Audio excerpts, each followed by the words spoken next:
नेताजी सुभाष चंद्र बोस। भारत की वीर गाथा। Legend of Indian history. 23 जनवरी 1897 को कटक, उड़ीसा में जन्मे सुभाष चंद्र बोस बचपन से ही असाधारण प्रतिभाशाली थे। उन्होंने इंग्लैंड में भारतीय सिविल सेवा परीक्षा पास की, लेकिन अंग्रेजों की नौकरी को ठुकरा दिया। उनके लिए सबसे बड़ा पद था भारत माता की सेवा। वे भारतीय राष्ट्रीय कांग्रेस के अध्यक्ष बने, लेकिन विचारों में मतभेद सामने आए। जहां कुछ नेता शांतिपूर्ण वार्ता में विश्वास रखते थे, वहीं बोस मानते थे कि स्वतंत्रता संघर्ष और बलिदान से ही मिलेगी। उन्होंने फॉरवर्ड ब्लॉक की स्थापना की और क्रांतिकारी मार्ग चुना।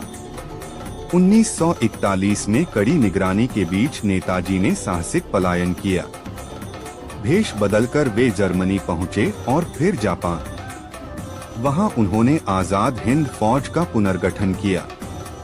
उनका नारा "तुम मुझे खून दो, मैं तुम्हें आजादी दूंगा" देश भर में क्रांति की ज्वाला बन गया। नेताजी के नेतृत्व में आजाद हिंद फौज ने बर्मा के रास्ते भारत की ओर कूच किया। भले ही परिस्थितियां प्रतिकूल रहीं, लेकिन इसका मनोवैज्ञानिक प्रभाव अत्यंत गहरा था।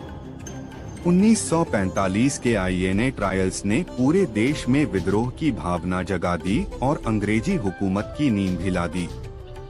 अगस्त 1945 में विमान दुर्घटना में उनकी मृत्यु की खबर आई, लेकिन यह रहस्य आज भी चर्चा का विषय है।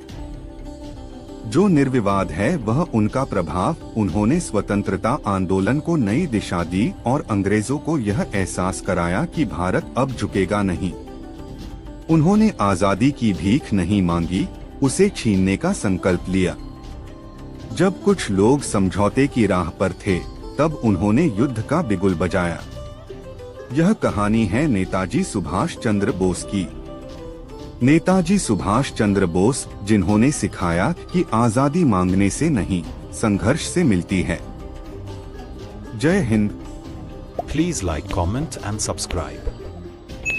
भारत की वीर गाथा। Legend of Indian history. Netaji Subhash Chandra Bose.